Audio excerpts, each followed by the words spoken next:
Hi అండి, అందరూ నమస్తే. ఎలా ఉన్నారు? బాగున్నారండి. నేను ఇప్పుడు బ్రేక్ఫాస్ట్కి సద్దలు తీసుకున్నాను. ఒక గ్లాస్ సద్దలు తీసేసుకొని రాత్రి నానబెట్టేసుకున్నాను అనమాట. ఇట్లా ఈరోజు మనకి టిఫిన్ లేదు, సద్దలే బ్రేక్ఫాస్ట్ ఈరోజు మనకి. ఇలా రాత్రి మనం పనుకునేటప్పుడు నానబెట్టేసుకున్నాం. రాత్రి 9 గంటలకు వేసేస్తాను. ఇప్పుడు కుక్కర్లో వేసేసుకుందాం. ఇది మన హెల్త్కి ఎంతో మంచిది. కొంచెం సాల్ట్ తీసేసుకున్నాను.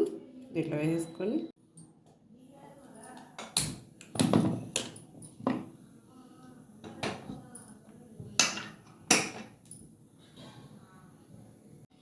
చూసారా, సద్దలు ఉడికిపోయి సుమారు ఒక 15 విజిల్ వరకు రానిచ్చాను. ఎందుకంటే 15 విజిల్ వస్తే మెత్తగా వస్తాయి. 20 అయినా పెట్టుకోవచ్చు, ఇంకా మెత్తగా అవుతాయి. నేను 15 విజిల్ వచ్చినాక సద్దలు కూడా ఉడికిపోయినాయి అన్నమాట. చూసారా, ఇది వడగొట్టేసుకుందాము. వాటర్ లేకుండా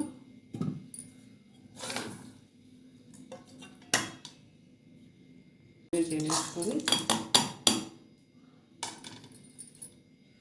ఇప్పుడు 2 స్పూన్లు పెరుగు తీసుకుంటున్నాం.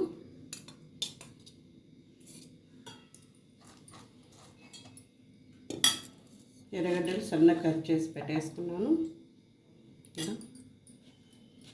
టమోటాలు ఒకటి సన్నగా కట్ చేసి పెట్టేసుకున్నాం. కొంచెం కొత్తిమీర. అంతే అండి, మన బ్రేక్ఫాస్ట్ రెడీ అయిపోయింది. మీరేం చేసుకున్నారు? నేనైతే ఈరోజు సద్దలతో బ్రేక్ఫాస్ట్ రెడీ చేసుకున్నాను.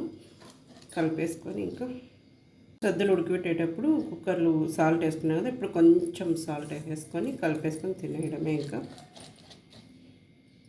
ఎలా ఉంది సద్దలతో బ్రేక్ఫాస్ట్? మన హెల్త్కి కూడా మంచిదే కదా.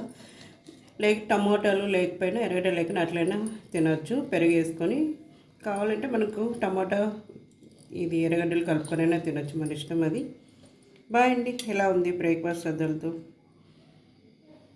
నెక్స్ట్ వీడియోలో కలుద్దాం. బాయ్ అండి. కొత్తగా సబ్స్క్రైబ్ చేసుకుని అందరూ లైక్ చేయండి. బాయ్ అండి.